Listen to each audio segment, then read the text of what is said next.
Well, good morning, Hope Fellowship family and friends. Good to be with you this morning.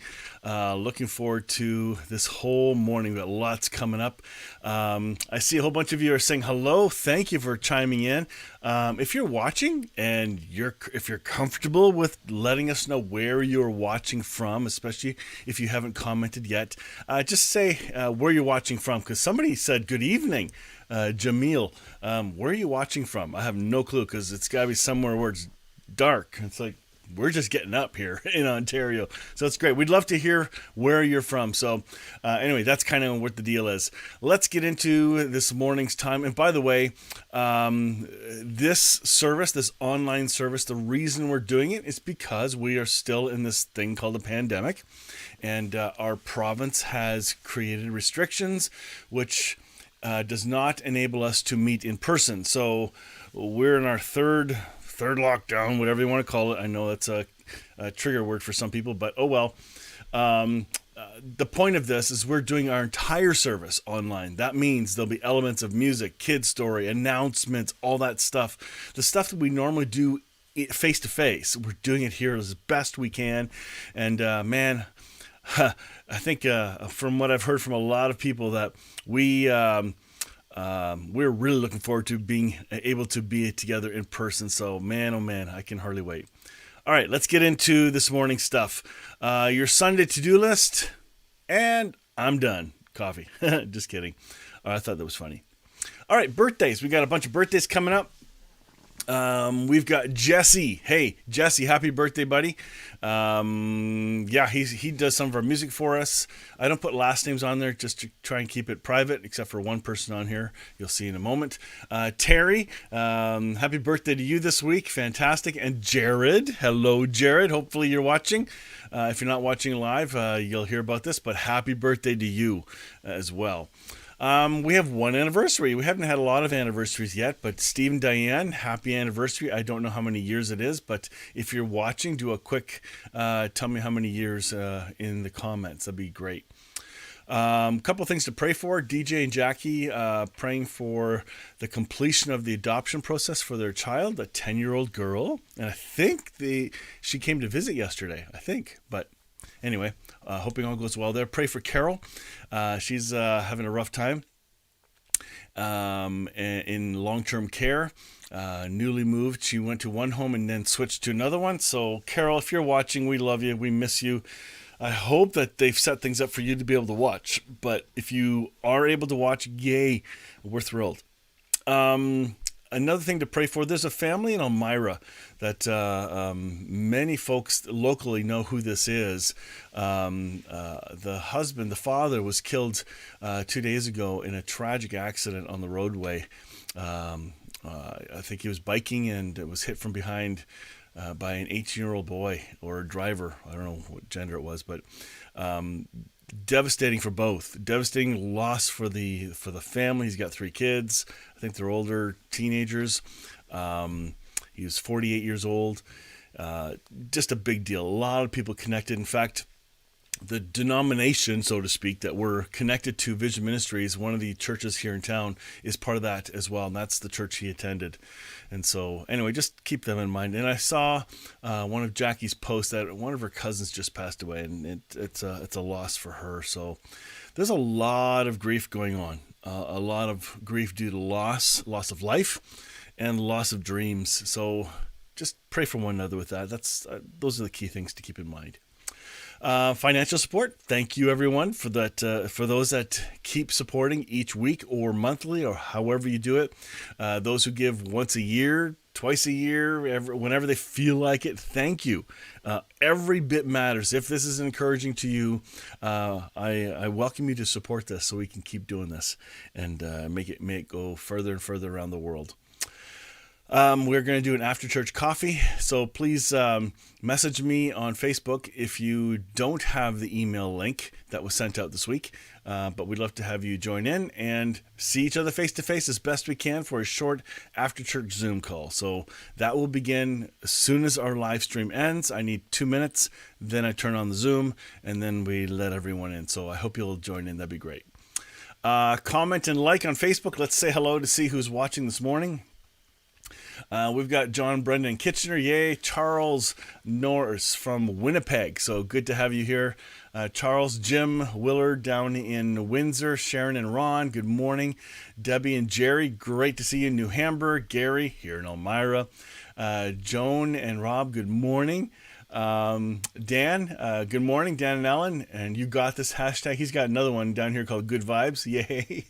Norma from St. Jacobs, Karen from Wellesley, Drew from Winterburn. Thanks for writing Winterburn. That's hilarious because I keep forgetting. I have to, because you have these little towns just in the outskirts, and I keep forgetting which one. But thank you. Alex and Karen from Ottawa. Yay. By the way, it was great that we can hear you in our Zoom call. I loved it. That really did change a lot. I loved it. And we have Howard from Sorrento, BC. It's pretty early where you are. Courtney, up with the kids, I'm sure. Pete, hey. And then we have Jamal saying good evening, but he tells me where he's from. He's from Karachi, Pakistan, watching. So we have other friends from Pakistan as well, Robinson and his family. In fact, we got Robinson's son, Yeshua, doing one of our worship songs this morning. So you'll see that in just a moment.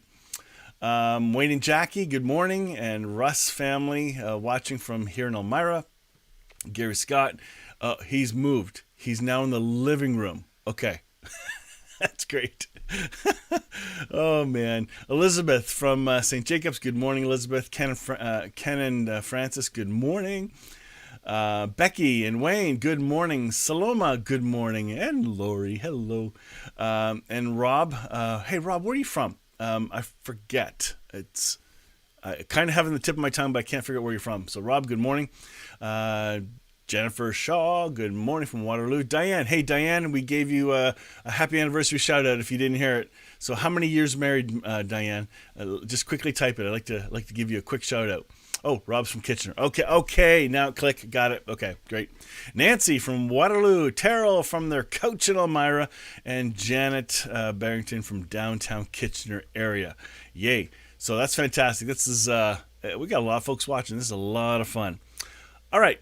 It's time for some music. So we've got Yeshua from Karachi, Pakistan, who sent us a couple songs. This is one of the ones he's done.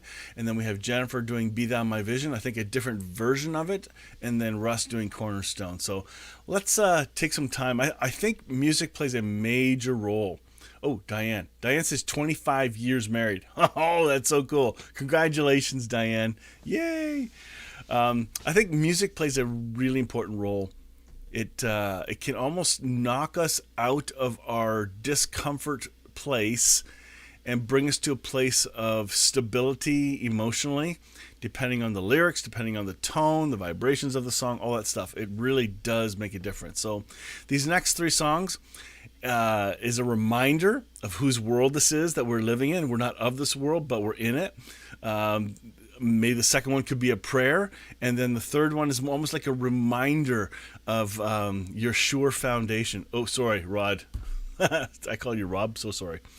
So this idea of cornerstone is like a remembering who's got us in his hands, who is our foundation for all we are, all that we believe in, and all that we're going to experience in life. So let's just enjoy these songs at this time.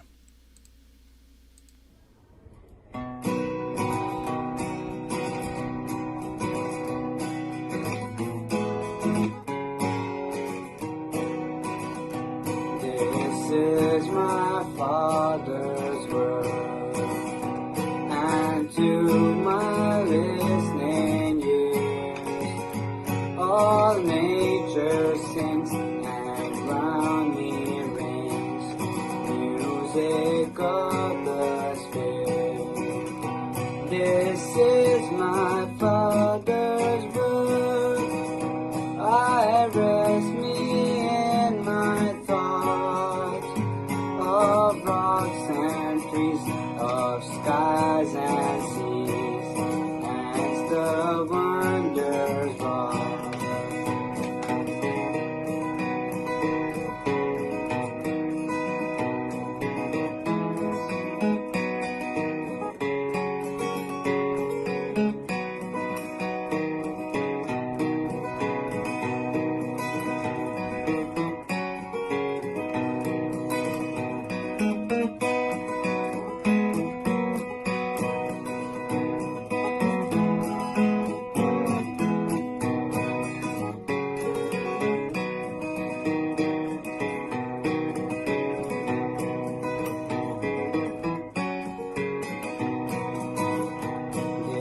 is my Father's word. The birds their carol raise, the morning light, the lily white, there there's makers praise. This is my Father's word, He shines in all that's fair. In rustling grass I hear Him pass, speaks to me everywhere.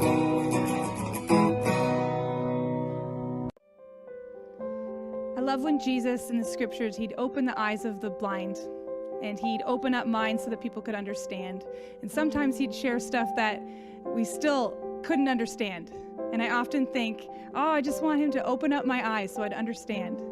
So as I was singing this hymn one time, Be Thou My Vision, I was thinking how I'd love to have a chorus about God opening up our eyes. So here is Be Thou My Vision with an added chorus that I wrote.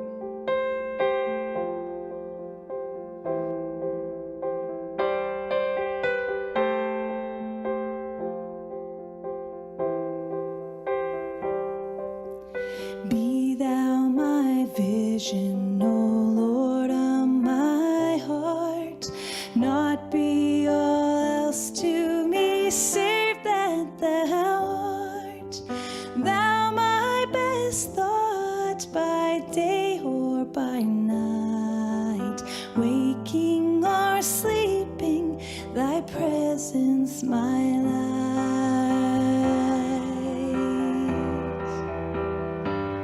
My light.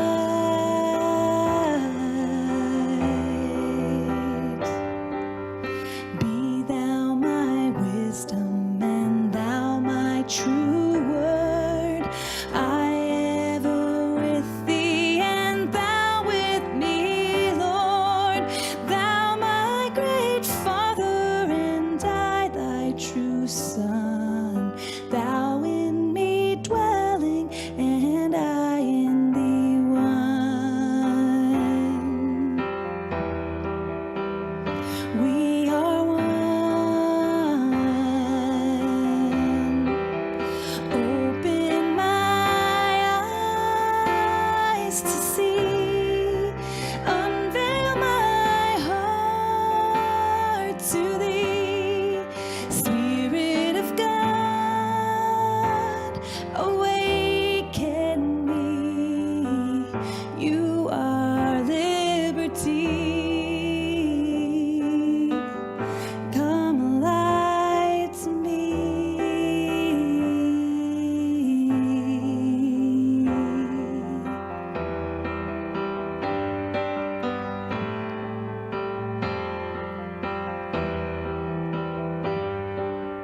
High King of heaven, I victory won. May I reach heaven's joys, oh bright heaven's sun. Heart of my own heart, whatever befall, still be my vision, oh ruler of all. Ruler of all, open my eyes to see, unveil my heart to thee. Spirit of God,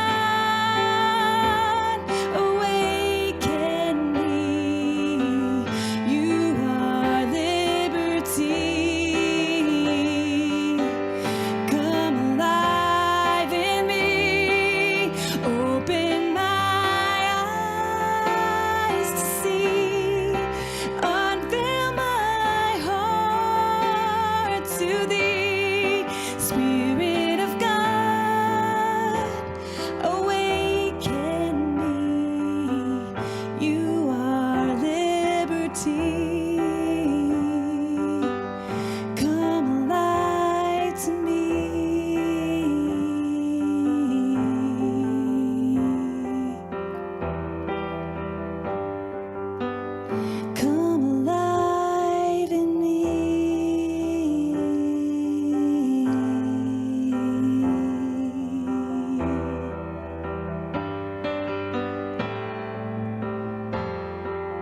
Hey everybody, Jennifer's doing puzzles and I'm singing songs.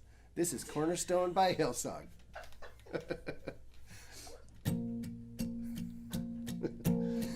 My hope is built on nothing less than Jesus' blood and righteousness.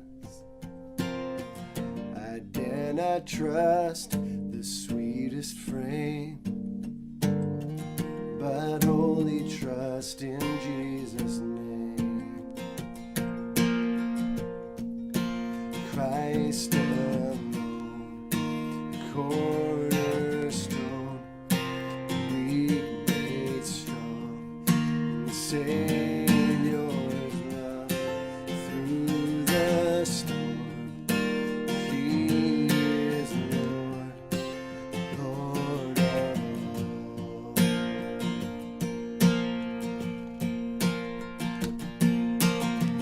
When darkness seems to hide his face, I rest on his unchanging grace. In every high and stormy gale, my anchor holds within the veil. My anchor holds within the veil. Christ alone, cornerstone, weak made strong, and Savior's love through the storm. He is Lord, Lord of all. He is Lord, Lord of all. He is Lord, Lord of all.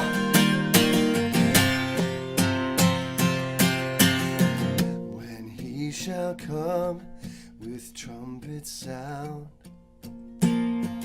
oh, may I then in him be found, dressed in his righteousness alone. Father, stand before the throne.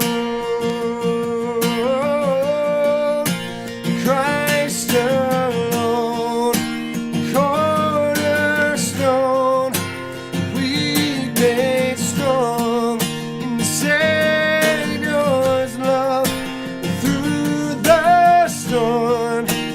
He is Lord, Lord of all. Christ alone, cornerstone, weak made strong, in the Savior's love through the storm. He is Lord, Lord of all. Wow, great songs. Thank you, everyone, for taking the time to record and share those songs with us. It means so much. I love music. All right, time for a kid story, but just before we do, a couple more hellos. Julie and Mike, good morning to you and your family in Kitchener. And then we have James and Trudy in Kitchener, good morning. Blake down in Brantford. Blake, good morning. Hey, Blake, if you're going to tune into Rainey's service, can you send greetings from Hope Fellowship for us, please?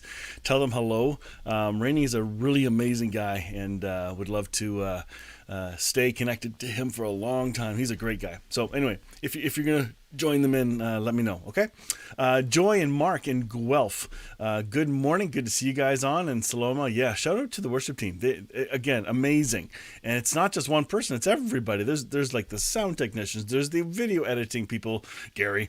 There's everything. It's the whole lot going on. It truly is a relaxed, growing church, as in growing in grace, all right? And I love it. Oh, and Lisa, hey, from Salem, New Hampshire. Yay, so glad. Yeah, I'm glad you're watching, Lisa. And Blake, thanks for that. Good. Yeah, give me a shout out. That'd be great. All right, kids story. So usually on Sundays when we're doing this in-person thing, the kids end up going out and going to do Sunday school and all that fun stuff. So because we can't do that, and even in for that short period of time we were allowed to have services in person, we still couldn't send them up for Sunday school because of distancing rules and all that stuff. We just didn't have the room or the volunteers at the time. So we're doing a kid's story. It's recorded by folks at our church. And so today's story is from Terrell and Leah. And one more shout out for Art and Cheryl. Good morning. Miss you both and your family. Yeah, really glad you said hello there, Cheryl. Excellent. All right, kid's story. Here we go. I hope you enjoyed this.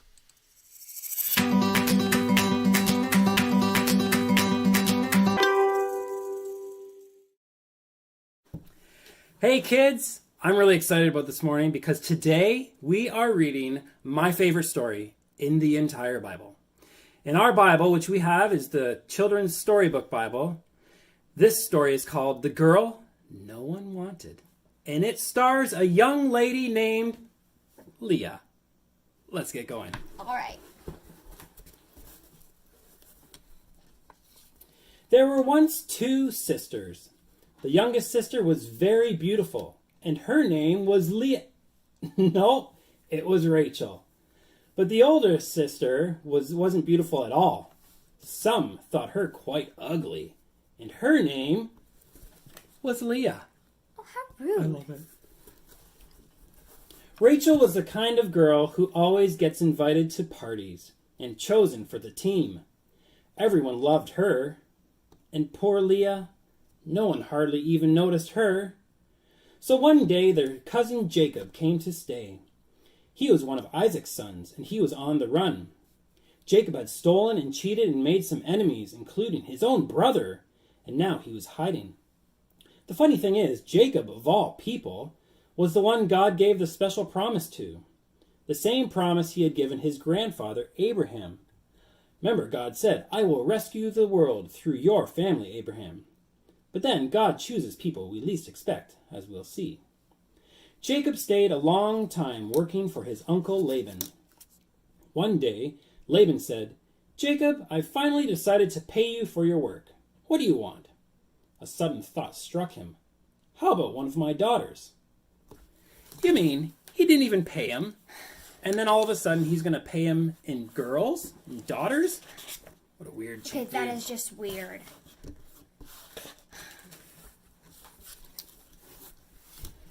Jacob looked at Rachel, and he looked at Leah. Who would he choose? Well, of course he chose Rachel. "I'll work 7 years for free," Jacob said, "if I can marry Rachel."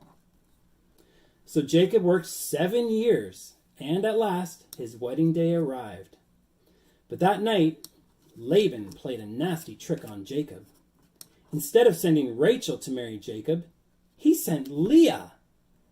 Now in those days, they didn't have electricity, so it was dark in their tent. And besides, women wore veils, and you couldn't see their faces properly. So Jacob suspected nothing. The next morning, Jacob woke up and screamed, "Ah!" His new wife was lying beside him, but it wasn't Rachel, it was Leah. Jacob jumped out of bed. "Laban!" he cried. "You scoundrel!" But Laban said, "Work for me another 7 years, and then you can marry Rachel." So Jacob worked for Laban another 7 years, and at last Rachel became his wife. Now Jacob had 2 wives, but of his 2 wives, Jacob loved Rachel the best. 2 wives? I can't even handle 1 wife. Oh, I'm so going to tell Mom that. No, shh, don't tell her. No one loves me, Leah said. I'm too ugly. But God didn't think she was ugly. And when she saw that Leah was not loved and that no one wanted her, God chose her and to love her especially and to give her a very important job. One day, God was going to rescue the whole world through Leah's family. Now, when Leah knew that God loved her in her heart, suddenly it didn't matter whether her husband loved her or if she was the prettiest. Someone had chosen her. Someone did love her with never stopping, never giving up, unbreaking, always forever love. So when Leah had a baby boy, she called him Judah, which means, this time I will praise the Lord. And that's just what she did. And you'll never guess what job God gave Leah. You see, when God looked at Leah, he saw a princess. Oh, that's so nice. Wow, crown. And sure enough, that's exactly what she became. One of Leah's children's children would be a prince, the Prince of Heaven, God's son. This prince would love God's people. They wouldn't need to be beautiful for him to love them. He would love them with all of his heart, and they would be beautiful because he loved them, just like Leah. The end. All right. Bye. That was awesome. Thank you, Terrell and Leah. Great story and great presentation of it too. It's great. It's funny, we probably forget a lot of these stories. We don't remember them from when we used to go to Sunday school. For those that went to Sunday school, for those who didn't and never read the stories, there's a lot of stories in the scripture. And did you see Terrell's daughter's eyebrows go up and what they're giving away their kids? Yeah, there's some weird stuff in the Old Testament that just because it's there doesn't make it right. Okay. Oh my goodness. Anyway, it's pretty wild. Okay, let's get started. Today is going to be a bit different. We were doing resurrection stories for about 3 weeks, but this particular topic that I'm covering today, called "Making It Through Without Losing My Mind and Friends," it's been kind of percolating in my mind. It was triggered by a post I heard. Or read, and then another interview that I listened to between some medical professionals of how to navigate through some of the stress during our COVID time. And I thought, I want to talk about this. Like, yes, we talk about the Bible and God and a better perspective of how to view the Trinity, ourselves, all that stuff, and that's important. But sometimes we don't get into the practical, what's going on today, like right now mindset. So I'd like to do that today. And it just so happened that Henry Nouwen had sent a devotional out that, man, there's no better start to this discussion than what I'm about to share with you now. So let's dig into this title is called "Solitude Creates Space for God" by Henry Nouwen. Listen real carefully. This is a really, really important number of slides I'm going to read to you. I think you'll appreciate it. To live a Christian life means to live in the world without being of it. It is in solitude that this inner freedom can grow. Jesus went to a lonely place to pray. That is, to grow in the awareness that all the power he had was given to him, that all the words he spoke came from his Father, and that all the works he did were not really his, but the works of the one who had sent him. In the lonely place, Jesus was made free to fail. That's right. A life without a lonely place, that is, a life without a quiet center, easily becomes destructive. When we cling to the results of our actions as our only way of self-identification, then we become possessive and defensive and tend to look at our fellow human beings more as enemies to be kept at a distance than as friends with whom we share the gifts of life. In solitude, we can slowly unmask the illusion of our possessiveness and discover in the center of our own self that we are not what we can conquer, but what is given to us. In solitude, we can listen to the voice of Him who spoke to us before we could speak a word, who healed us before we could make a gesture to help, who set us free long before we could free others, and who loved us long before we could give love to anyone. It is in this solitude that we discover that being is more important than having, and that we are worth more than the results of our efforts. In solitude, we discover that our life is not a possession to be defended, but a gift to be shared. It is there we recognize that the healing words we speak are not just our own, but are given to us. That the love we can express is part of a greater love, and the new life we bring forth is not a property to cling to, but a gift to be received. Whew! You may have to rewind that later and read that again. That's important, because what I'm trying to deal with today is this idea of who are we in the middle of this crisis, this climate, our attitudes, what are they like? And boy, it's scary. So I hope this short devotional from Henry Nouwen kind of hit your heart like it did mine. I loved it. It was great. Well, at this point, I want to tell you what sparked a really important conversation. I want to read to you a document that was posted, and I'm just going to open it up and put it on my thingy here. Hold on. Oops, didn't work. Hang on. All right, let me just go like this. I'm not going to share this with you. I'm not going to put it on the screen. I'm just going to read it for you. So here we go. So here's what happened. So Kate Shantz, Kate and Mike were a very, very big part of Hope Fellowship, involved in music and life. Their kids were here. So we miss you guys if you're watching. But she had shared this post on her Facebook page.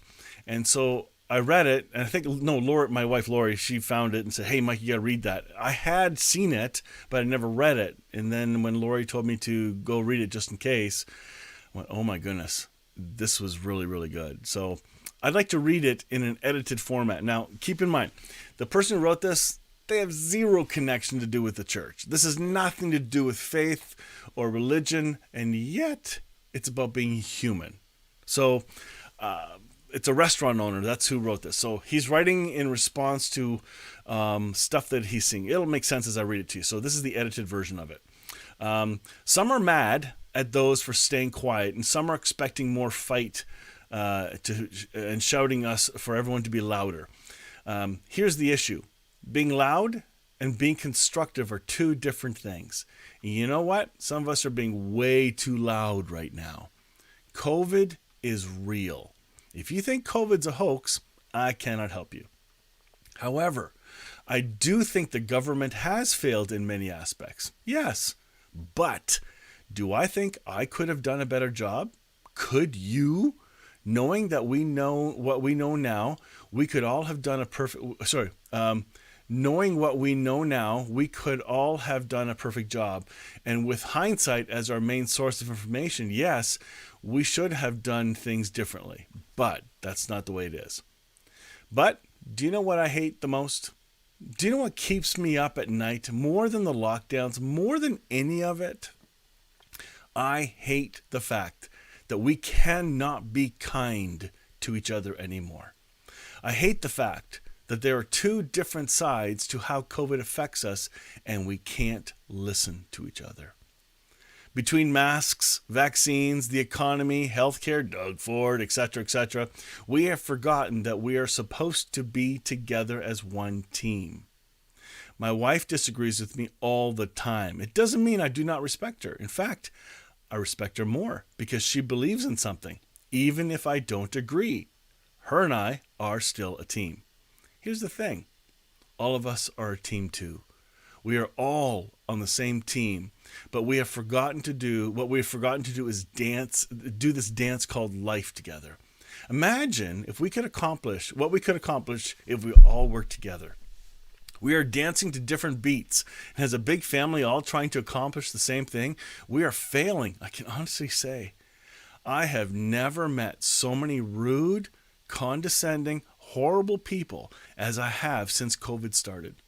We don't care how you treat, we don't care. This is the owners. We don't care how you treat us, but we care how you treat our employees. And some people have been so awful, it has actually made me question our collective sanity. And I have absolutely zero problem asking rude people to leave anymore. I'm going to challenge you to something right now. Every time you feel like being a jerk to a worker in a restaurant or a retail store, I want you to picture your own child standing there. And how would you want them to be treated as they are working to serve you in the middle of a pandemic? Picture that employee as your child. Imagine that man, woman, boy, or child as someone doing the best they can, just trying to make a living, handcuffed by rules they didn't create and keep changing week to week.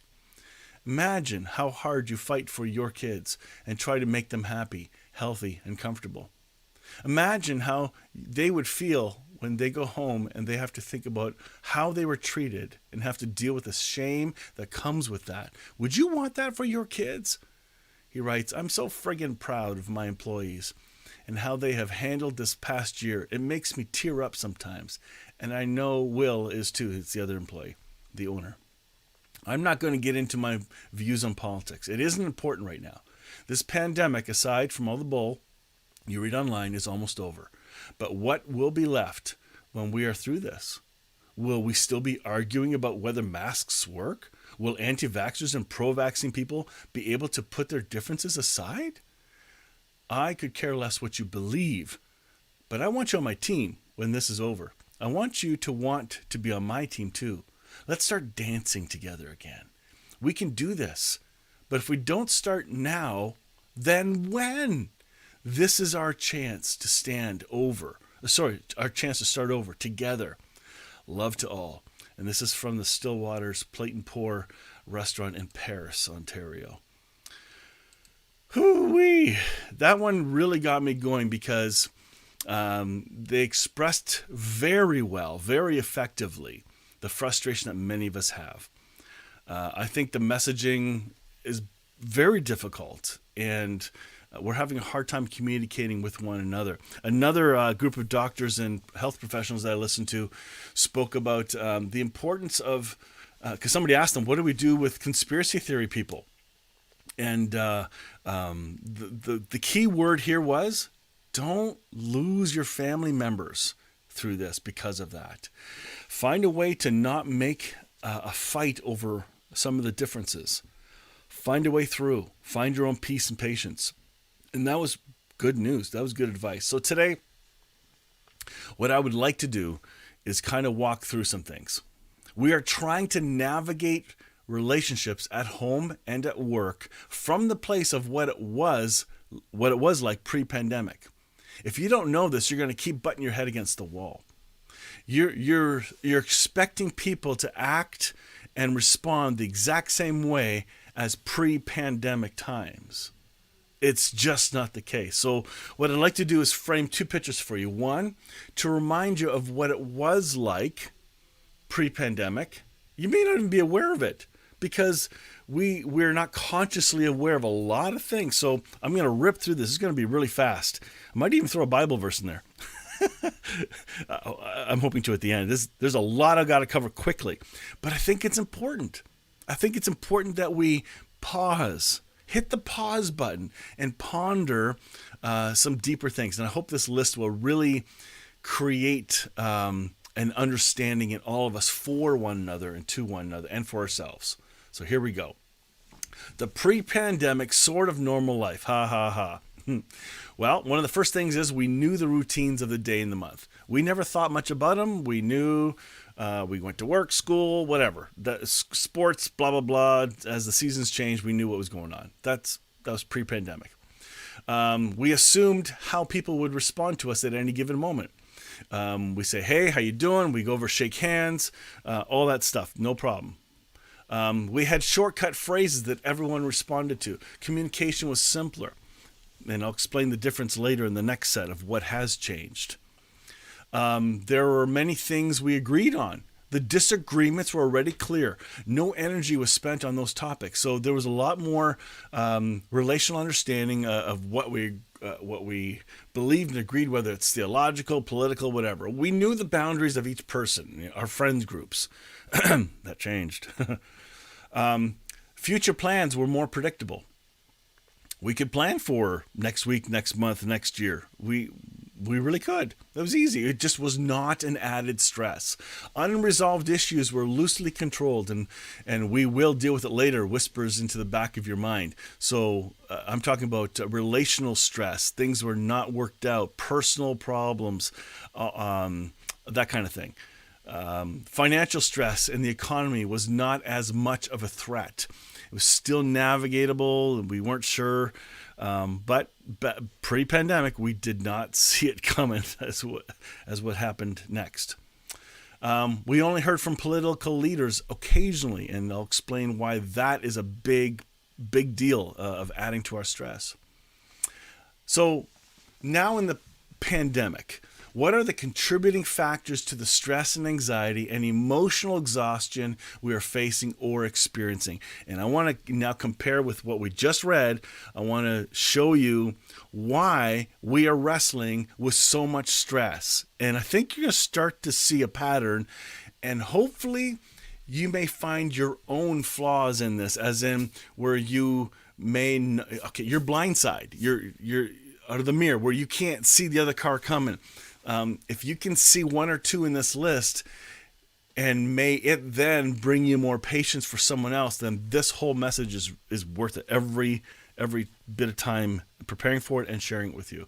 So here's some reminders of what we're going through now. And again, you may not be fully aware consciously of some of the changes that have happened, because some have just slowly built and crept in, and you don't even know what's happening to. It's like the boiling a frog in a kettle, very much like that.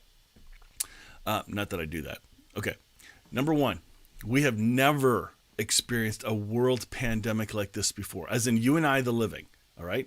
There are those that are older than us that may have seen other pandemics and wars. Okay, they have, but this generation, the current generation, has never experienced anything like this before, and I think for some people it can't be true. It can't be real. Not really. It's only in the movies.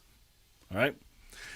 Next, at the beginning, it was almost kind of novel. It was new and almost sort of exciting. Look at all the stuff I get to do. We're gonna be in lockdown for 2 weeks. Think of all the things, the projects I'll get done. Well, again, I'm reminding you of what has happened and what's building up to this anxiety and stress. So at the beginning, it was still new. New disagreements started to rouse up between friends and coworkers. Now we're starting to hear varied opinions. People are becoming more vocal about what they say, what they believe. And unfortunately, all the topics were getting, they were clouded, okay? There's sometimes when you talk about one topic, let's say vaccines, suddenly you talk about masking, then you talk about distancing, and it all gets mixed in, and the disagreements start to rise, and it's happening right now. New routines. Oh my goodness, this is a hard one. Do you realize that everyone's routines had to change? Every schedule and routine has been affected. From some people going to work, having to stay home, students not going to physically go to school and now have to stay home, the learning adjustment to go online, the computer learning curves for all professionals, for teachers that aren't used to it. I remember Pastor Hans here at the Lutheran Church, having to navigate live streaming. How do we do this? Me having to learn how to do all this stuff, and then using the software that we're using right now. I'm using OBS and trying to navigate that, and I've kind of got it figured out, but what a long time. Meeting with people on Sunday mornings, we used to have everybody come in, do our big hellos, and it was really fun. But now we don't see each other. Now we have to be more intentional. The routines change constantly, and it's been hard. Family routines, work routines. Oh my goodness, everything has changed. New learning curves. Yeah, I just kind of already alluded to that. So the learning curves of not just from your work having to shift, but also the guidelines being handed down and the new changes almost week to week. I work in long-term care, and almost weekly a new memo comes from the Ministry of Health. Here, you need to adjust this. Oh, now we have more new information. Boom, this now changes. How you screen people coming in. All these changes are constant. Restaurants, oh my goodness, haircutters, all the rules they have to change and adjust. Like, it is crazy. Like, Rod Sider, he sells cars in Guelph. If you need a good car, he's your guy. But for him, the changes that have been stressful in the facility, how you show a car to somebody, the paperwork having to be filled out, the new information you need from people for contact. Oh my goodness, the nightmarish, insane learning curves. Like, everyone's affected. New energy spent on all the new learning, wearing down from the routines. That's right. Do you realize how much energy we spend and have spent on all these changes? Okay, like this is not normal. This is significant. And if you don't know this is happening to you or to others around you, and you're treating them just like pre-pandemic, then now you're wondering why they're not responding the same way anymore. This is part of the problem. We have far more time to think, ponder, and not able to talk things out like we used to be able to. This is another one. Some folks have way too much time to think, and if you're an overthinker, you're already in trouble. But when we're not doing the routines that we were used to, and then having to be forced to stop and think, sometimes we can actually create more anxiety for ourselves. And unfortunately, here's the high cost of this. If you haven't seen somebody for 3 or 4 months, and you've been pondering and making some life changes, and suddenly they meet you or you talk to them and you have not caught them up, whereas pre-pandemic, you would have just been connected and they would see the changes with you. And now you're blindsiding them with a new change? We need some understanding here from both sides to people's changes. We don't know where people stand on certain topics. Their responses are surprising us. So pre-pandemic, we kind of knew where everyone was. There were certain acceptable topics and unacceptable topics. But now we're becoming very vocal about what we believe. We're becoming passionate about it. And this weird feeling that we must say it or express it, to speak up. Well, that's not always true. But this is part of the added contributing factors to the stress going on around us. Shortcut phrases don't work. We now need to explain and define what we mean. Making any communication takes longer. Patience is being worn thin. Now, the phrases that I'm talking about are just the terminology that we have used. And as the world changes, terminology changes. And so medical definitions change, biblical. Okay, I'm thinking of in the Christian world, some of those phrases, the Christianese language phrases that people used to understand. Well, they've lost a lot of their luster, and now they're being called into question. This is a really, really big deal. New divisions are created between family members, good friends, and even in the church. Even in our church board here for Hope Fellowship's leadership team, we have definitely varied opinions on many topics, and we're allowed to express them because we actually, in my mind, we speak to the issue and not to the person. So the issue's on the table, we talk to the issue, and that way there isn't an offense taken. And yet, hearing the different perspectives suddenly reshapes our individual perspectives a little bit, creating understanding where someone else is coming from. And because we care, we don't want to have a loose cannon response. All right. So again, lots of new divisions. And if you don't realize it's happening and you're going on like it was last year or the year before, then you're blind. You're just flat out blind. And you need to grow up and take responsibility for the change in you and in others. And adjust. I really think so. And now during the pandemic, living with uncertainty is very draining. You only have, I use the term bandwidth. I only have so much bandwidth in the day. It's the internet and how much speed or data can come in or out, whatever. And sometimes we're maxed out. We're just flat out maxed out. We can't handle another added stress. And somebody says a word and boom, we're triggered. Don't you mention that word anymore. Yeah, even a good friend of mine said that. Don't because it is emotionally triggering. These are difficult times. Worry about loved ones, those with anxiety, those in crisis, increases personal stress. Like if you're a parent, clearly we worry about our kids. I think I talked about this one in just a moment. I'm not sure, but we worry about our loved ones, our siblings, our parents, our spouses. These are real things. Now we really, yes, we thought about this before, but now it's heightened even more. Adding all these things I just mentioned, this is becoming a very thick stew. Okay. Unresolved issues. This, I think, is one of the biggest ones. I think this is one of the greatest contributing factors to the stress that we're all going through. Unresolved issues are magnified. Now they're real issues. There's no more hiding. So it increases family and relational stress. So if you've had sibling trouble, now it's even worse. If you had marriage trouble, oh boy, no more hiding, no more finding ways to skirt around. You got to face these things head on, and it's not going well for everybody. And some people are forced to talk more and work it through. I'm hearing both sides of the story. So remember, if people are heightened in their anxiety because now not only is the stress of our pandemic getting them, but now they got their relational stresses going on. It's huge. Oh my goodness. Financial insecurity significantly affecting mental health.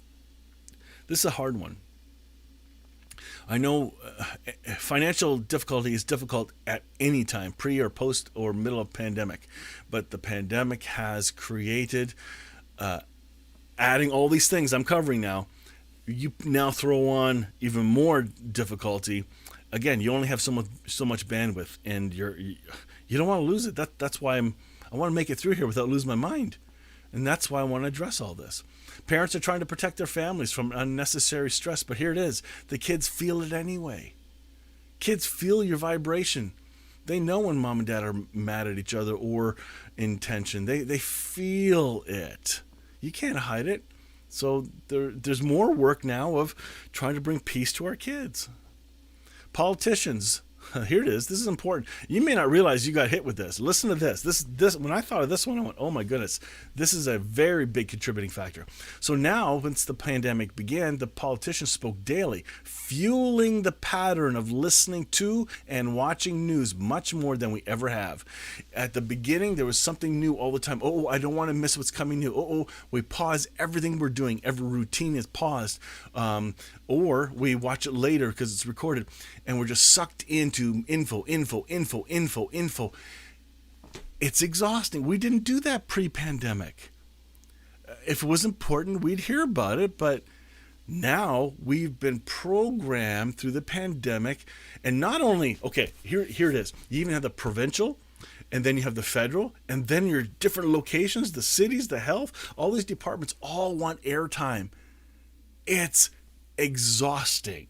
Okay? Nobody can possibly keep up. Oh my goodness. Faulty and incomplete messaging from media and politicians have respun by media based on interviewers or network opinion, creating a greater questions and much greater fears. So I think one of the problems has been the messaging from media, from the government, how it's spun, and it's hard to navigate. It really is. Fear sells, and unfortunately, it's hard to navigate through this one. So know that this is going on behind the scenes too. And then, for those with faith, religious doctrines with a particular perspective fueled by tradition, fear being the main fuel, as in end times, religious rites, you name it. Pick your topic. Those who never question those doctrines are now forced to choose quickly and make sure you're in the right group. And some in that group, they call it the wrong group as inferior or flat out wrong. So now we have new theological fights going on. I've been caught in a few of those myself. I'm speaking to me here. This is a contributing factor to stress. I've had more calls and conversations with folks in Hope Fellowship and those that I'm connected to about theology, about where's God in this? Is the mark of the beast really coming? What do we need to be afraid of? Blah, blah, blah. Oh my goodness. And I have to be careful. Here's one of the hardest parts for me was to totally stay away from medical advice. Totally stay away from it. Why? I am not a doctor. Since I am not a doctor, I should not be promoting anything medical. Really? Yeah, but I've studied and looked at all this. Are you the professional? I don't think there's room for that. I think we have to be super, super careful, especially in the church world. We should stick to the message of grace, hope, and love. There's enough people messaging other things. I think that's a really big deal. Why are these two lists important? Understanding pre-pandemic and post, here it is. To make us aware of others' needs and circumstances and not be so self-centered. Oh yeah, when we start to see these contributing factors, maybe gives us more grace for someone else going through a difficult time. Maybe this gives us a care and compassion for those that are going through difficult things.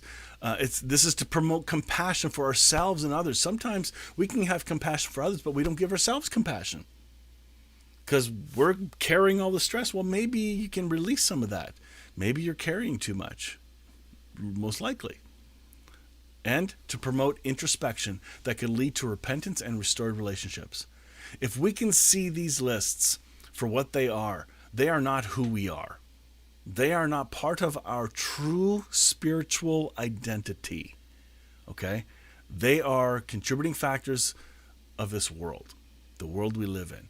And we're called to live differently than the systems of this world, the patterns of this world.